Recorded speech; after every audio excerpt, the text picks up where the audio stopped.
Assalamualaikum warahmatullahi wabarakatuh. Selamat berjumpa kembali. Pada hari ini saya Arya Ramansyah dan Nivia Syufriana akan mempresentasikan materi dari mata kuliah data mining. Materi-materi tersebut ialah business understanding, data collection, dan jenis-jenis data, dan termasuk contoh berdasarkan proyek yang sedang kami kerjakan. Nah, untuk penjelasan business understanding akan dilanjutkan oleh Nivia Syufriana.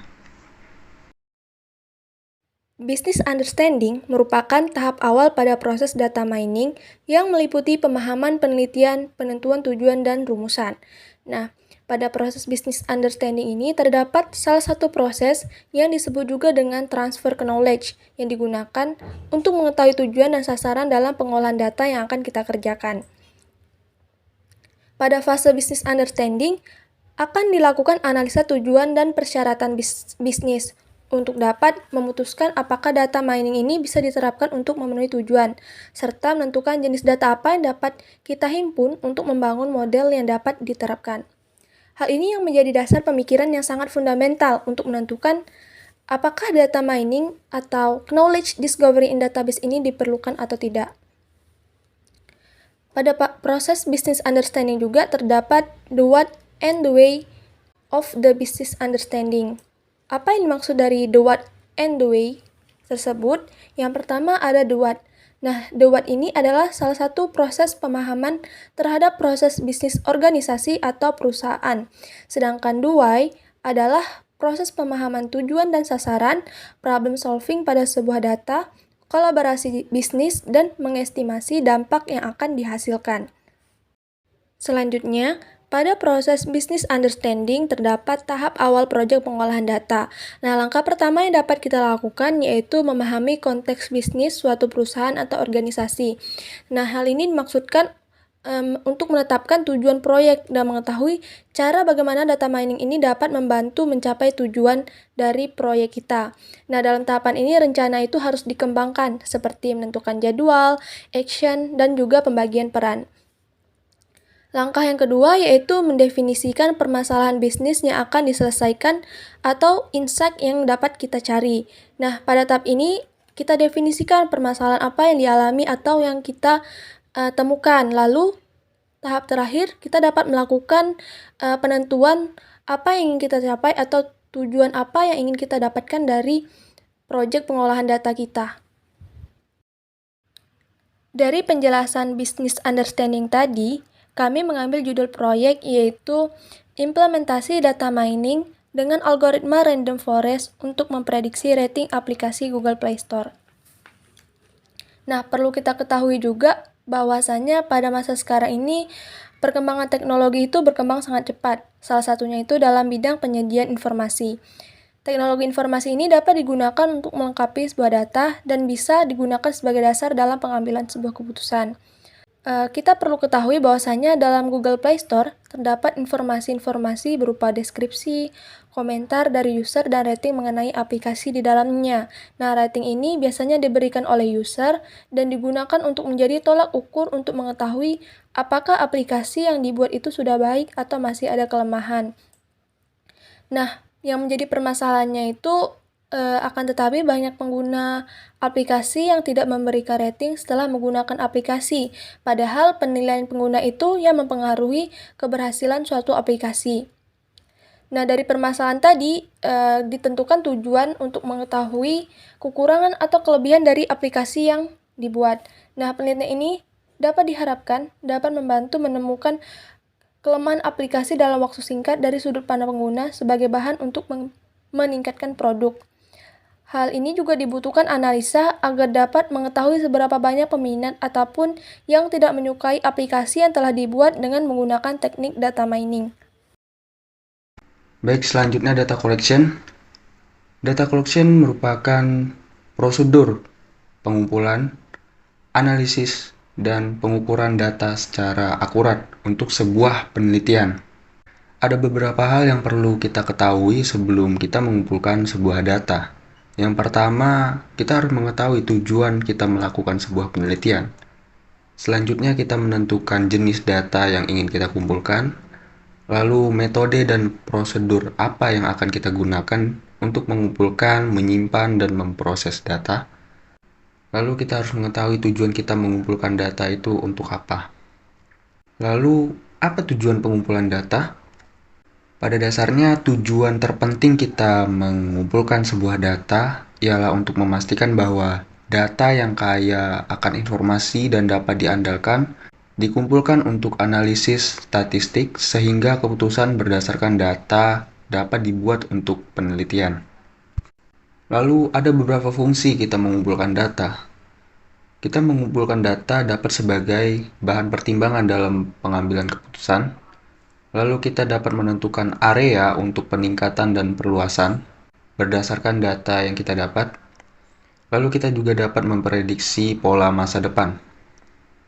Ada beberapa metode dalam pengumpulan data. Yang pertama, percobaan atau testing, survei, wawancara, etnografi, penelitian arsip, dan pengumpulan data sekunder.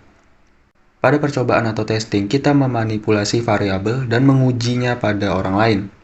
Lalu pada survei, kita membagikan sebuah daftar pertanyaan kepada orang lain, baik itu secara online maupun secara langsung. Pertanyaan pada survei berdasarkan apa yang ingin kita teliti. Selanjutnya wawancara, hampir sama dengan survei, namun kita mengajukan pertanyaan secara lisan kepada orang yang ingin kita tanya atau narasumber.